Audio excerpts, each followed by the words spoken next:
This is the Welcome to Humanity podcast with thought leader and transformative psychiatrist, Dr. Fred Moss. This show focuses on the betterment of humanity on a global scale. Each episode will leave you enlightened, inspired, and ready to make an impact in your world. Welcome to the show. Welcome to your life. Welcome to humanity. Here's Dr. Fred. It's really a pleasure. It's an honor, a pleasure, and a privilege to be with you today. We are blessed with another guest today that is just an extraordinary human being.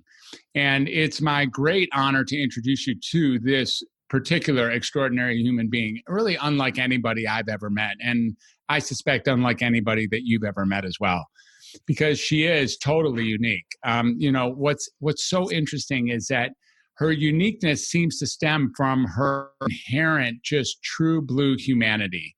And since it's something so authentic about Andrea Fono, that really what we have here is someone who just brings humanity at its rawest point, at this rawest level, and just the beauty of humanity, the gift of humanity, the pleasures, all the many intricacies and the many components of what it is to be human. This is what Andrea Fono brings to her life, whether she wants to or not. So it is truly, truly, truly just a pleasure to have with us today Andrea Fono to share a little bit about herself with you, our listeners. So welcome to Humanity, Andrea Fono. Great to have you here. Yay! Here we are, Dr. Fred. Yay! Thank you. You're welcome. Beautiful really introduction. You're welcome. And what's so great about the introduction is that it's just true. There was not anything I had to make up there. And that's what makes it so beautiful. And off and running we go. So, Andrea, just like we do with most of our guests, I'm going to read a little bit from the bio that you provided here. So the listeners who don't know you will learn a little bit about you, and then we'll learn a whole lot more. Andrea Fono realizes her artistic and intellectual aspirations through a variety of modes and media, including writing, painting, teaching, and philanthropy. Andrea has been a professional artist for over 3 decades, and has traveled and exhibited her work extensively all over the world. Her paintings and her monoprints and drawings are visual meditations that remind us of our connection to the larger world around us and ultimately, truly, the infinity of the cosmos. It seems like a really crucible moment took place for Andrea in 2011 when she went to the Amazon and witnessed firsthand the devastation of the deforestation of the jungle and grasped the urgency of the entire situation.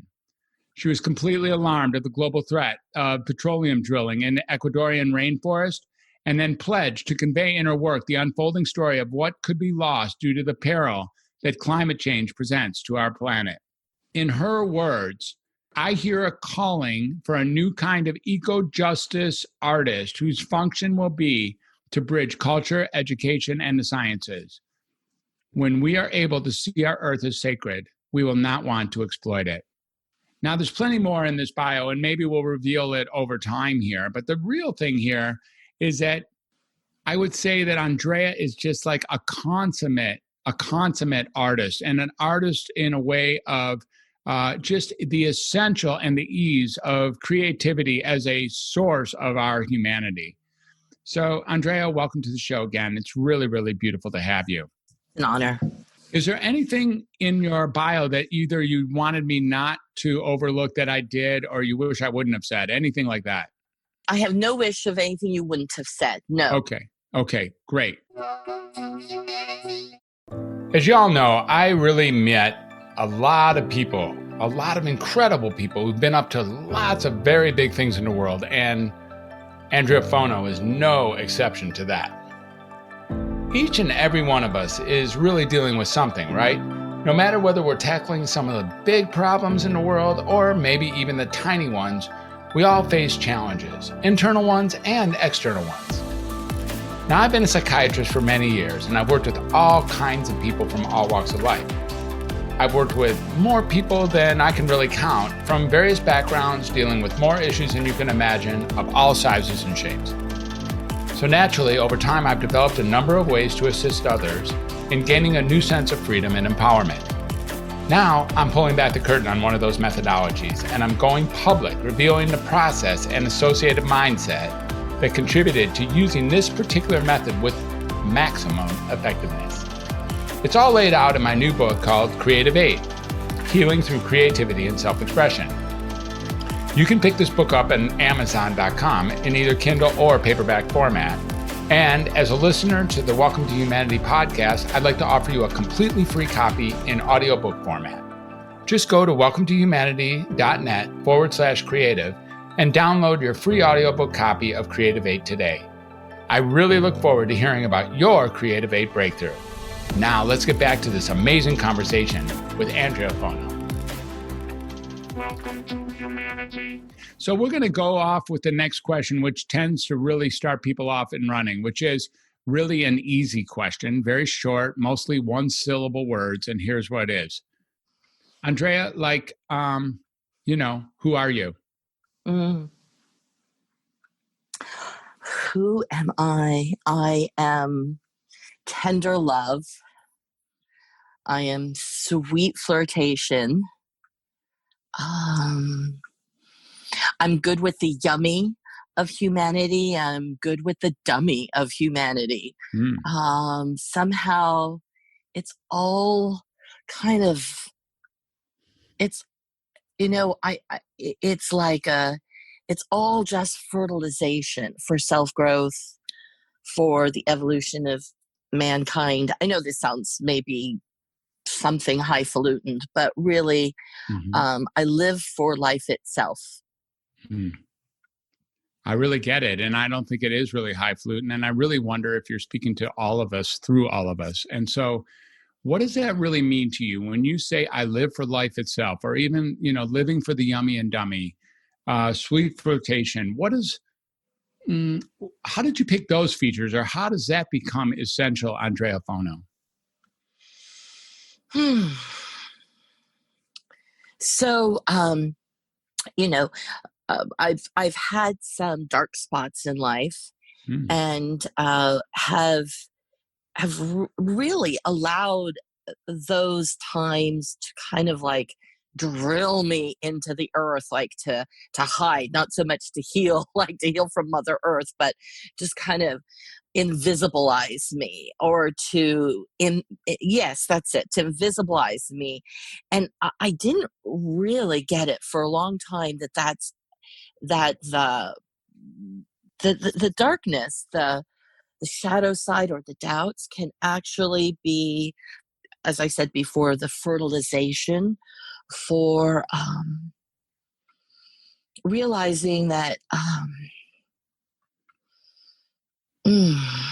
that love is the only thing that matters. Joy, to go towards joy, and I know what it was. I had a whole series of business mistakes, business relationship. I had a real estate mistake, and I just used it to almost unqualify me from life. And how ridiculous was that? But really, I did buy that. And so in the healing, in the reemerging to be with people, to reemerge to be in the sun, to reemerge to be in water and ocean, it was just so luscious. The textures of life are so much better than the doubts in my head. Thank you.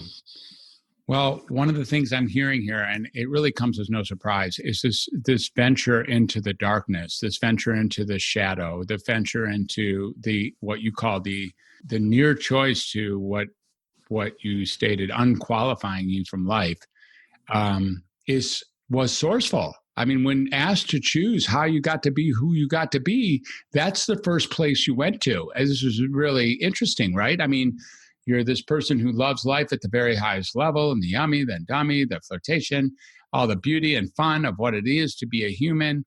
And when asked how you got here, like with authority, go right back to the moments in time when you were experiencing some deep, dark experiences.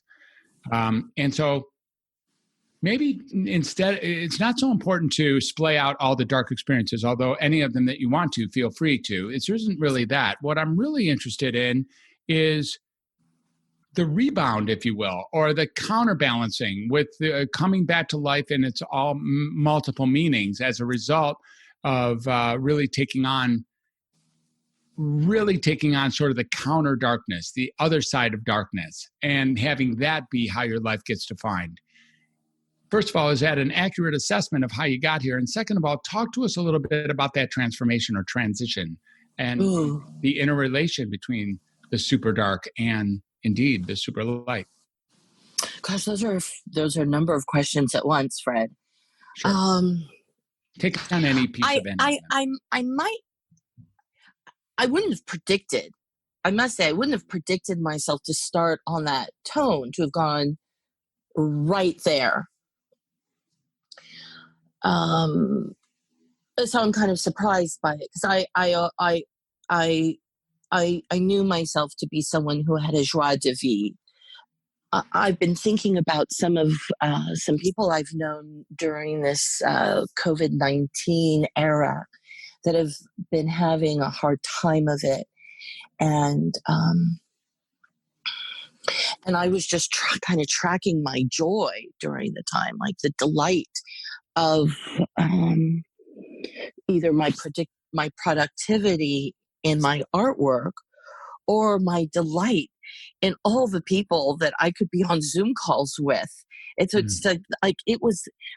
seemed like I was on the phone or on Zoom for 8 hours a day. It was just fantastic. I had a better social life during COVID than otherwise. Mm-hmm. Yet it had me very present to that I had overcome the darkness. Now the darkness. It's not as if it was very recent, but in talking with some friends, oh gosh, I wish I had something smart to say. You're doing great. It's interesting. I don't attempt to positivize anybody who might be going through a hard time. Mm-hmm. I'm able to stay right in the fire with them and just validate either their despondency or their loneliness. It's like, it's because I'm believing in the fodder of the fertilization. Mm-hmm. It's like it's all going to bloom soon. So I don't feel like I need to push the sap, like Rilke would say in one of his poems or letters to a young poet. It's like, don't push the sap. The tree will leaf again. The sap will rise naturally. I guess what I'm hearing you say is that in your own experience of having traversed those undesirable or very uncomfortable periods in your life, you have now found a way to resonate with others who are going through difficult times at the very highest degree without needing to run away or push the sap at any point. Yes. Yeah, yes. And that there's some pleasure in your joie de vivre that shows up in that. Like there's something like you get to be all of it at the same time, like really appreciate life while you're there hanging out with people who are, at the height of their life's despondency, perhaps, right this very moment. Yeah, and I'll believe in it getting better. I don't have to make them feel better, but I'll believe in it the same way people believed in it for me. Mm-hmm. Mm-hmm. I'm not quite sure what it is, except an invitation to be curious, that we can find lightness. Mm-hmm. We can find it. We can. And actually, it can even exist at the same time, my goodness. Mm-hmm. Yeah. Right. So light and dark are not mutually exclusive experiences in any way. No. Yeah. Yeah. It's really something. So now when looking at it now, and I have we're on Zoom today, which is a little bit different than what we've used up until now, which was just a podcast software. So I have the opportunity to be actually with you on Zoom visually. I really see you working this and like working how it all lands for your life and how it all lands for you and how then you land for others And I'm wondering, is there something you have for the listeners who maybe have not gone through the pathway you did, who have not experienced the darkness that you did, or, the pain or the near unqualification of life that you had, that you could feel like you could pass on with words that could make a difference for them? So you're asking, would I have something to say for people who have not experienced that kind of depth of doubt? Shall we say, is Exactly. that what you're saying? Mm-hmm. Gosh. Oh my goodness gracious. I probably ought to have done some sort of homework along these lines. My Okay, guess is Fred. whatever you say, including tripping over your words right here, Andrea, is exactly perfect. So you can't really get this one wrong. And I'm just asking you to wrestle it with me. I'm right here. And Yeah. yeah, you're doing great. I would say keep talking to people. Just keep Mm, talking and keep listening. Keep talking. If people get tired of listening to you, find new people. Just keep talking. mm, What else could I say? Fred, often actually, the pioneers, even the pilgrims, but the pioneers specifically, who came west on the covered wagons. And there might just have been like a little trail going through Colorado or Utah or those mountains. How did they do that? how did How they did do that? Right. how did people in those covered wagons Right. with an oxen or two, or kids, Mm, women, men, how did they just not stop and die when it got right. hard? Right. I just can't even imagine a couple days like that. And it wasn't just, a few people did that. I mean, I don't know how many it was, but um, here are people going west for a promise. And what did they know the location? Did they know they wanted to park in San Francisco or Los Angeles or Salt Lake City or Port? Did they even exist? Did they know that the fish was pink? The salmon was pink and not like white fish on the East Coast? Did they know anything? Mm, Probably just a promise. mm. So, and was the gumption, the promise of sourcing their strength in the moment, everything that they needed? You can help me along here if you see Yeah. anything to say. What I have is that, something drove those people forward minute by minute, hour by hour, day by day, week by week, month by month to, we sit here in California now acting like it was here before them, but actually it didn't look anything like that before. There was no settlements here. There was no white man settlements anyways here. And these people just like, it's not just like, driving a car down the I-80 into Reno. This is like moving west against all odds with weather and terrain as, massive threatening challenges every single day. And like Right. every single day, every single minute, every single meal, every single decision, every single sleep effort, every single conversation. Like, Yeah. what's the point? And they weren't even getting paid to do it. Like, what's the point? No. How did they get all that done? And what is it? It may be just a promise. Yeah. Yeah. Could just be a promise. Could just Yeah. be a promise. My parents are immigrants from Hungary. Well, they're proud American citizens since the 1950s, but they came on a promise. It was simply a promise of freedom of expression. And you get on an army boat and you're seasick on the sea coming across, and you go to, you stay in camps till you get permission and fill out applications, and who knows the kind of jobs they have, but it was for a promise. I wonder if the promise in itself can feed the soul.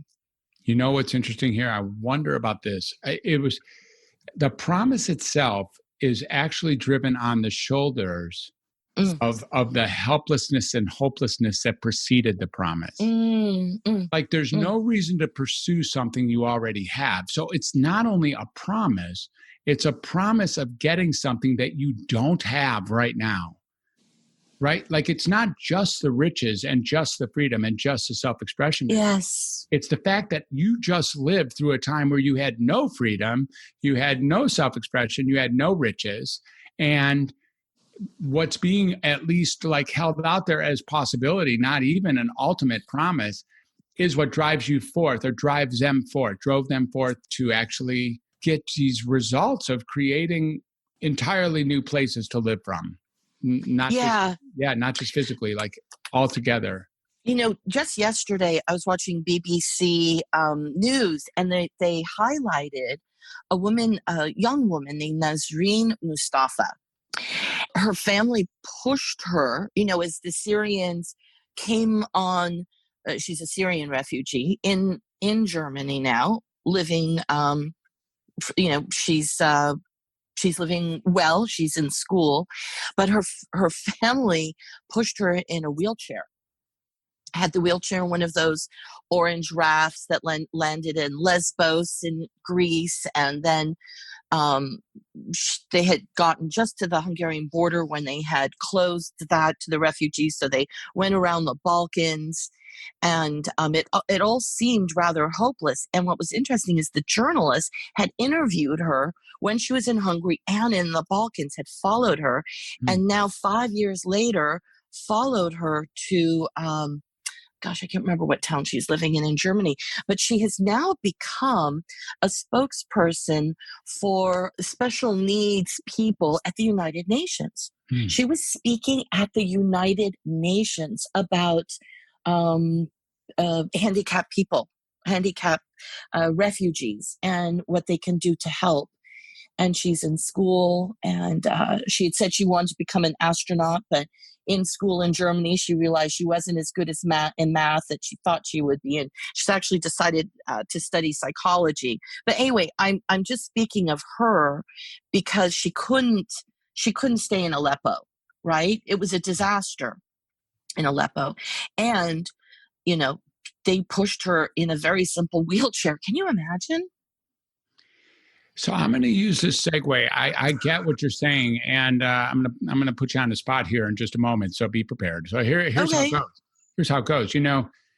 I wasn't with you when you were going through these unqualifying dark times, and there were. It sounds like just a handful of people who were there and able to guide you out or pull you out or at least be there to create possibility, or in fact, maybe even design a promise that could pull you forward.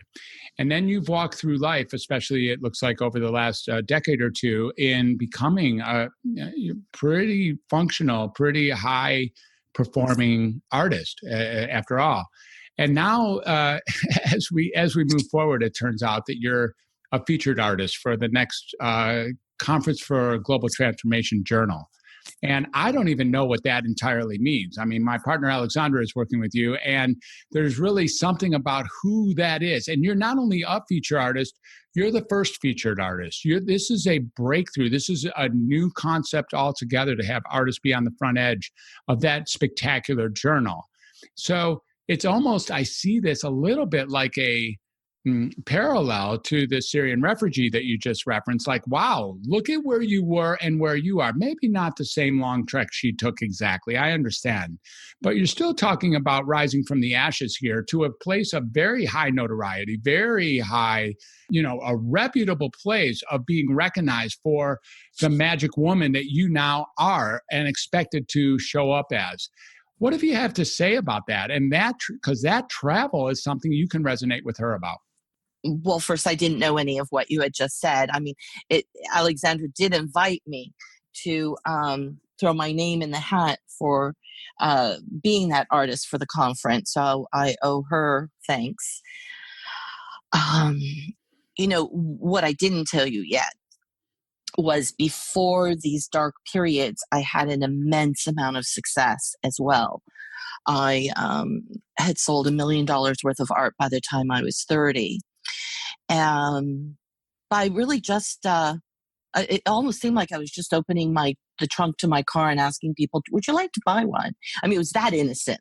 We weren't talking about big time New York dealers, some local San Francisco art galleries, but I wore my heart on my sleeve. And I think I painted my heart on my sleeve, if you will. And then what had me slip into the darknesses was these perceived failures that I didn't know I was allowed to make. And so, I dug my own ditches by not knowing I could make mistakes. Now, you asked me something, and I think that you were asking me something about being out here and developing. You're acknowledging that I have a reputation now. Yeah, absolutely. For I guess it comes from really having been so stupid for having digged those ditches and not realizing that failures are really openings for opportunities for breakthroughs. I didn't get any of that for at least 8 or 9 years.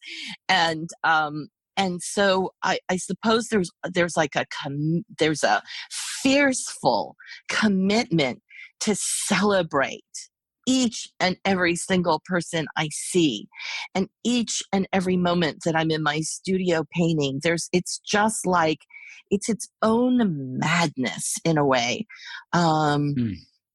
It's like a must, and it's not like anything I sat down to figure out. It's not anything I ever wrote down. It's just like I guess it's just it's just my flag by what I live. Mm-hmm. Yeah. And maybe that's why I'm so out here with people. Like, there is nothing but your eyes, Fred, when I'm with you. There's nothing else.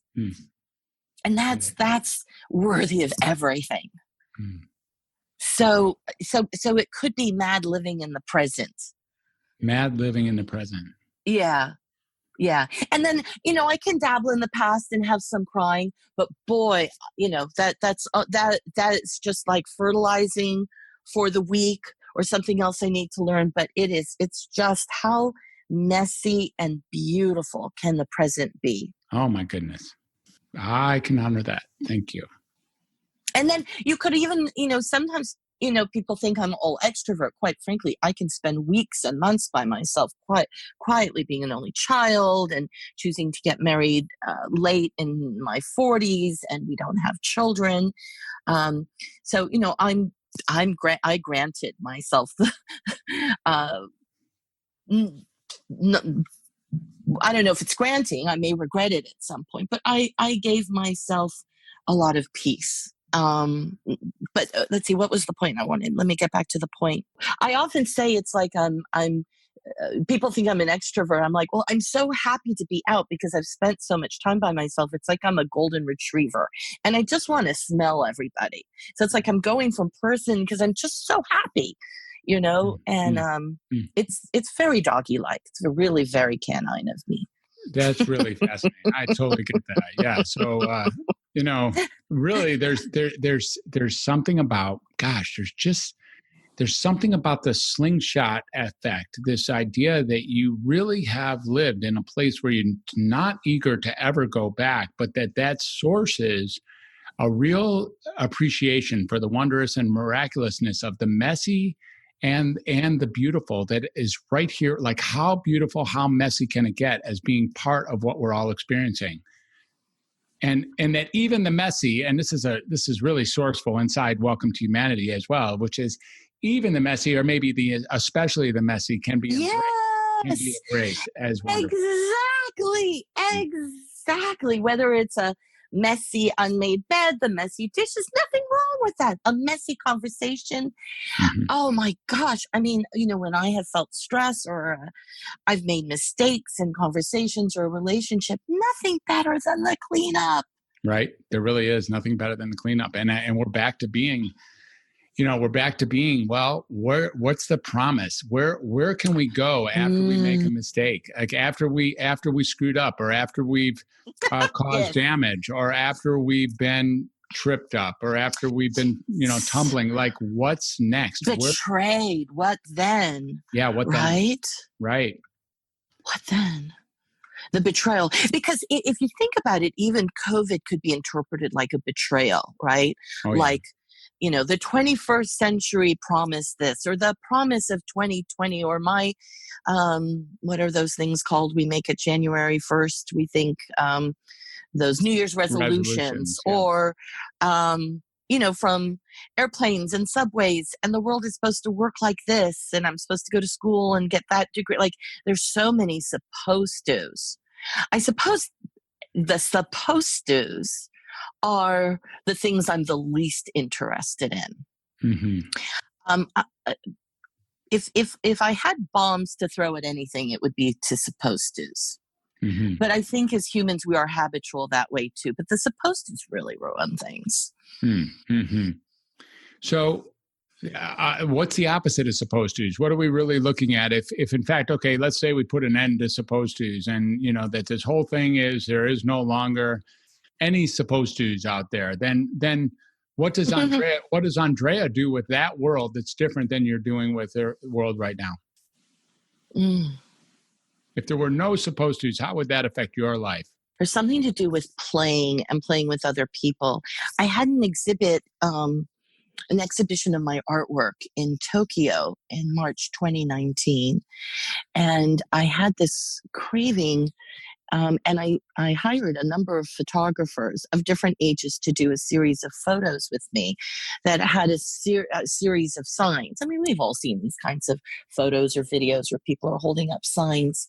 But in the signs, I was making certain declarations about play and life and love and the evolution of human beings, and incorporating people in the city of Tokyo into the photographs, and including doing a whole series in the intersection, in Shimabue section of Tokyo. That's the iconic street where like 2,000 people cross the street at one time.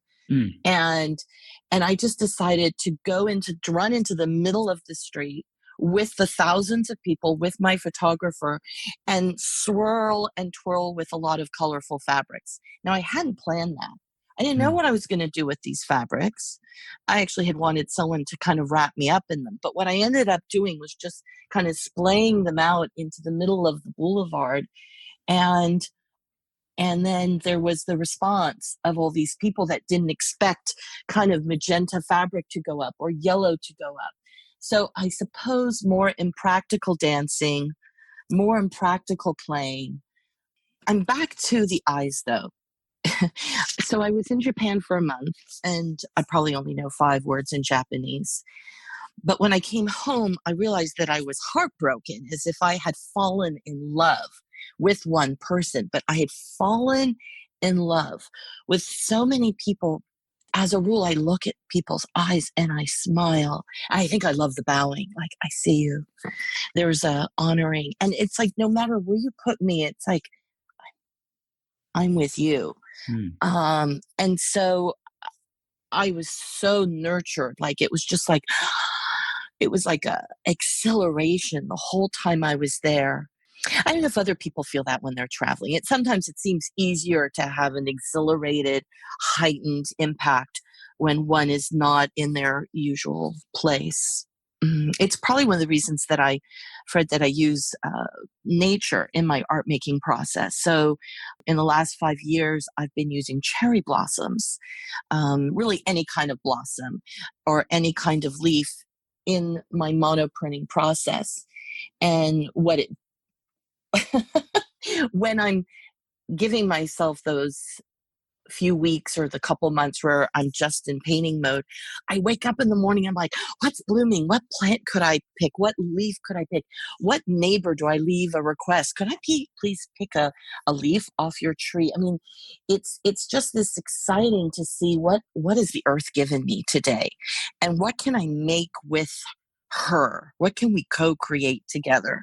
So I was just, I'm correcting myself that I did say when I'm traveling, there's a heightened sense of immersion or awareness into, what's amazing about life, the different things. But really, I can do that right out my back door too. One of the things that maybe people have told you before, but I get as I'm watching you and listening to you, is the idea that when you speak to art, you're generally speaking to the visual arts, right? I mean, generally, there's other ways Yes. you use other media, but for the most part, we're talking about you being a visual artist. Yes. And a spectacular visual artist, as far as, using natural sources to create these images that are extraordinary and unique to you. But it's almost like we are getting an opportunity when we be with your art, when we be with you, to see the world at least a little bit through the same eyes that you're using to get excited about seeing what you see. Like, we get to be sourced by you into the unique beauty that you see in the world around you that maybe some of us don't see at the same level of vividness. I'd like to say that one of the reasons I've been able to make a living as an artist is I have created my art to be an invitation. Sometimes I think art can be so self-obsessed that it forgets to relate. Oh my gosh, that's awesome. And it is an invitation. So self-obsessed that it forgets to relate. That's just brilliant, Andrea. It really is. Isn't that humanity too? We can be so self-obsessed that we forget to relate too. Yeah. I'm going to tell you something. I don't know if you know about me, but my parents were in the restaurant business, and they had a very successful Hungarian restaurant in San Francisco for over 20 years in Ghirardelli Square. And my parents thought it would be, I don't know actually what they thought. I'm making up that they thought it would be cute if they put me in a little Hungarian dress when I was 10 years old, with a little bonnet that had flowers embroidered on it, and a dress, a Hungarian dirndl.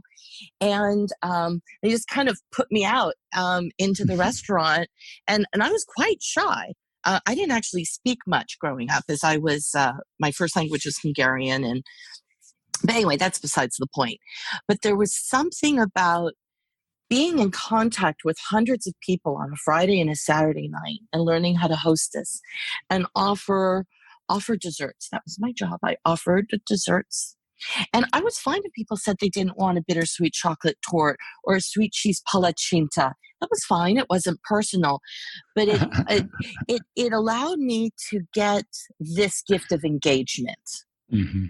I see. Say more about that, the gift of engagement. Tell me, I think I get what you're coming, but see if we can splay that one out a level or two. All right. Well, so we're talking about San Francisco, the 1970s, early 1980s.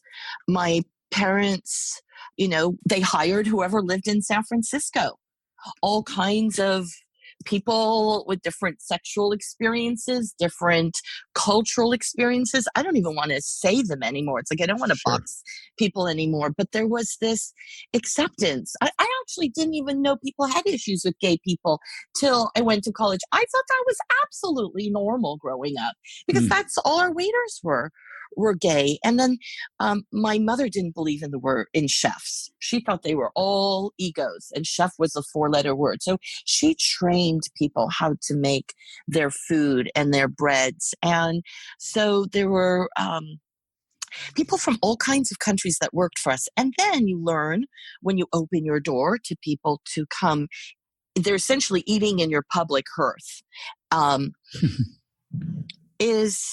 You don't have time to judge. You just don't have time to decide if you like them or not. You're just going to offer them a cup of soup. If they want one, that's great. If they don't, it's just an invitation to be together for a little while.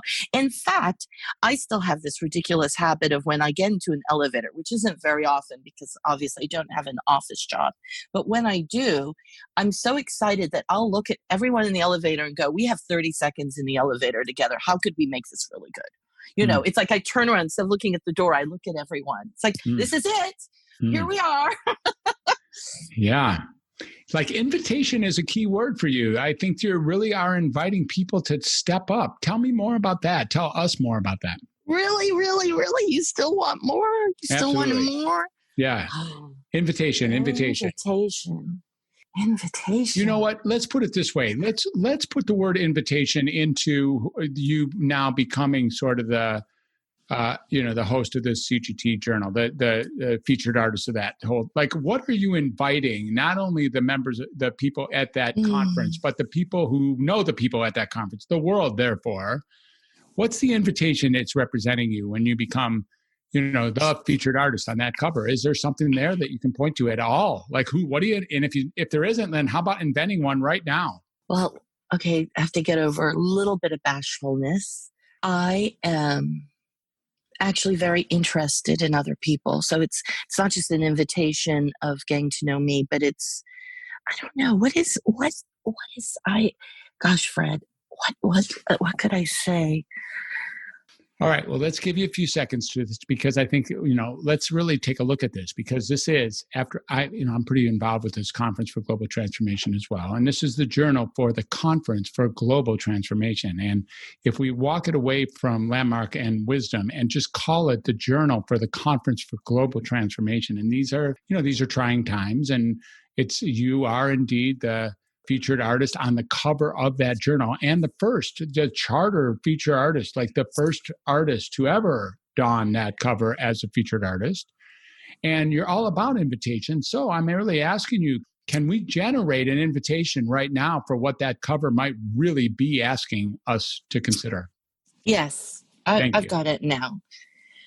Oh, so it's an invitation for an interconnectedness.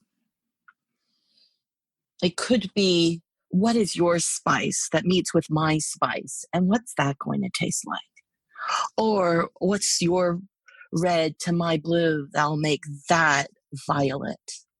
What's the interconnectedness when humans choose not to be threatened by the other? Whoever the other is, whatever skin, religious, gosh, even politics. What if we weren't threatened? And the magic was in the mixture of the spices and the mixture of the flavors and the mixture of the colors. And we weren't so local about it, like it wasn't personal. So what made life more interesting was the dance with you. Was what came from the energy or the joy or the exhaustion, what did I learn now? So I guess that's what it is. That's where the art comes in. So it's the pleasure of the colors mixing, the compositions. But if it has to be about human beings, that's what I'm interested in, is what's at the meeting of people to meet people. There doesn't even have to be a synchronicity. Mm-hmm. It's like the non-sexualized pollination, if that makes any sense. It's beautiful. What do I offer you? What is the gifts, right? In listening to you, Fred, or any of my friends, or listening to my husband, or what can happen when we're together. Yes. That's what the conference is for me. That's what being with people is for me. Mm-hmm. In fact, just this last weekend, I realized that art is not just how I might create my life, but art, what in my relationships, I'm creating art. And there, it's not like it ends. It's not like, when this interview's over, have we made art or not? It's almost like we're in the process of making art. We're going to learn something, or even our conversation could be artistic. For sure. Are we bringing curiosity in? Are we bringing creativity in? Are we cultivating something? Curiosity, creativity, cultivation, an invitation for exquisite interactivity. This is, like, what are we really doing together? What can we be together, even if we differ or appear to differ? Maybe we don't. Like, what if all of it is about the interaction? I mean, yeah, all of a sudden I have this visualization of the New York City skyline. I mean, it's a bunch of buildings, but it's what happened when there was an interconnection of people and architects and people from everywhere, or the buildings in Rome or the buildings in Paris. It's what people have created together. Mm-hmm. Yeah. Awesome. Yeah. Invitation accepted. I speak for many. Yay! Mm-hmm. Mm-hmm. Maybe that's why I brought up that I've had these experiences of darkness, because I had to create myself to be somebody who celebrates. Yeah. And I had to see the folly of what I thought was success and achievement. I had to actually fall. I had to actually be an asshole. I actually had to go out of communication. To create that I create, and that I create celebrating and being with people. Mm-hmm. That it wasn't out here job and not in my brain. Yeah, that's what I got for you, Fred. That's good. That's good. That's really good. That's really good. And I again, I speak for many in just reveling in your creative brilliance and getting a little glimpse of, maybe just a little glimpse of by accepting your invitation to see the world as you do, a little glimpse of the beauty and the magic that all of the world provides for each of us every single moment, really, if we keep our eyes open. So it's just brilliant. Just brilliant. What a beautiful journey. Thank you so much for this conversation. Is there anything you want to say? Like, Andrea, first of all, that's one thing I want to say, is that your name is Andrea, and you got to work with that all the time. And yes. And so it is Andrea. And I my guess is that there's people who already are deeply interested in following you or learning more about you, is maybe seeing your art, getting in contact with you, any of those things. If anyone was interested in that, and there are plenty here who are, how would they go ahead and do that? Well, there's always the website of fonoart.com. And that's F-O-N-O, yes? Yes, that's correct. Fono art, A-R-T, no punctuation.com.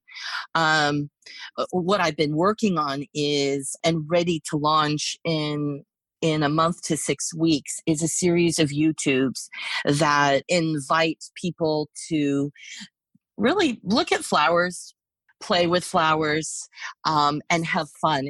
It's like I'm going to be doing some play coaching, if you will. I hope you come to that. And then I'm in the process of creating some hug bubbles. Because we're for those people who need hugging, I've actually been fine without it, but I think it's time we have some hug bubbles. So I'm manufacturing those and we'll have instructions on how people can create their own. Mm-hmm. What I have to offer is beauty and distraction from the normality of life. Mm-hmm. I'm here to be a little bit silly and a little bit delirious. That's my contribution. Yeah. I mean, your eccentricity, your silliness, and your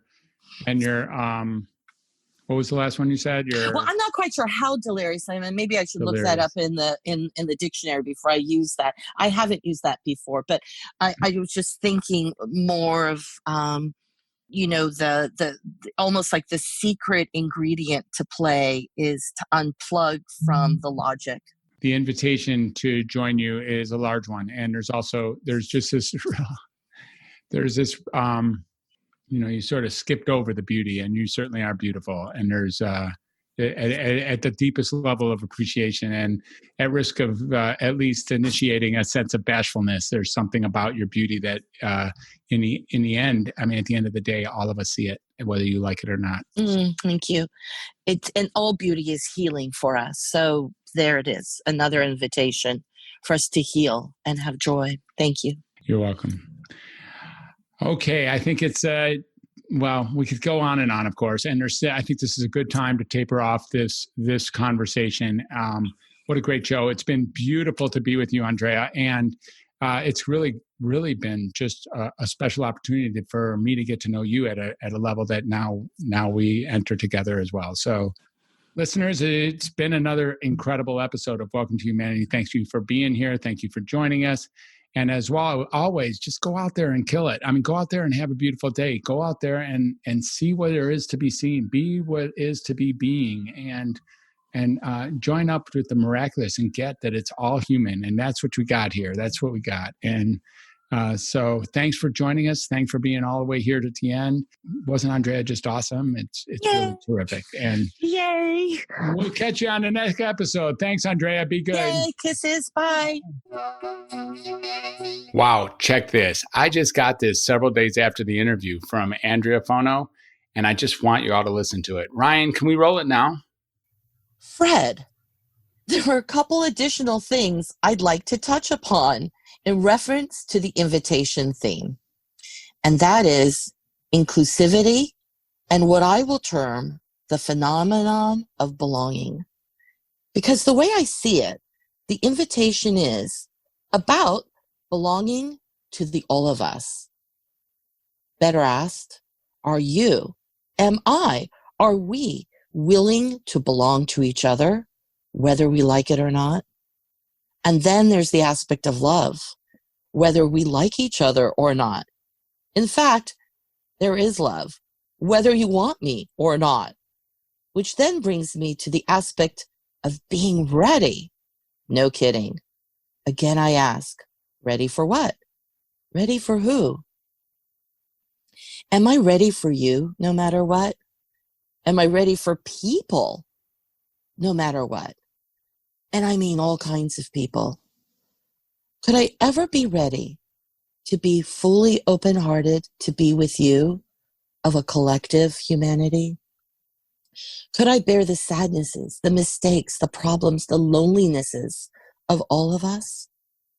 And from that experience, could there emerge an unspoken yet very desirable promise of whether humanity could discover, lead each other, guide each other, source for each other, a resolution of pain, confusion, and betrayal? By belonging, or dare I say, being belonging, could you and I and humanity be healed and forgiven in an instant? Are we ready to manifest that juicy, provoking kind of belonging? Fred, if I take this to another level, I wonder, could folks even be prepared for, ready for, open to experience a non-sexualized nirvana? Could I ever have ecstasy just by way of declaring, I belong to you. I belong to the thems of the world. Could I belong so bad, like love and accept humanity so hard, so deeply, that I'm not afraid to be hurt again? That's the invitation of belonging that I'm wondering about. That's the wave of life I want to ride on. Isn't that just an incredible contribution? Andrea Fono, thanks again. Thanks again from me and from all of our listeners. Just completely remarkable. One thing, and there are several things that I really loved about my interview with Andrea Fono today, is just how pure and how articulate and how creative and how present and how artistic and really how generative Andrea is as she takes on what's here for her. Like really, to have gone through what she went through and to hit the deep, dark edges of a life, and then to bounce back and now be set free to create freedom in her creativity, not only as a painter, for which she is extraordinary, but as a person, as a woman, as a friend, as a leader, as a human being. Really, really, there's not many people like her. In fact, there's no one like Andrea. And she just excels, even if from inside her, she struggles with her humanity. And it wasn't just the struggle, it's really her beauty that shines through. I think you'll all agree. So maybe as you were listening to me and Andrea, you thought of a person, or maybe even a couple or three people who really need to hear this episode. Go ahead and reach out to them. Invite them to listen and to subscribe to the Welcome to Humanity podcast. And while you're at it, well, go ahead and subscribe yourself. It's huge in its impact. So go ahead and take a moment, hit the subscribe button on your podcast player. And what we'll do is we'll send you the latest episodes as they become available. And next, if you appreciate what we're doing here, take a few minutes and leave a positive review on Apple Podcasts. As you may know, subscribes and reviews are two really big ways where we can reach more listeners with the Welcome to Humanity podcast. If the conversations we're having here contribute to your life in any big way, go ahead, pay it forward by subscribing and leaving a positive review. I'd be truly grateful for your support. If you want to just catch up with the past episodes, head on over to welcometohumanity.net/podcast, and there they are. So until next time, this is Dr. Fred, and this has been another wonderful edition of the Welcome to Humanity podcast. Thanks again for listening. Have a beautiful, beautiful day.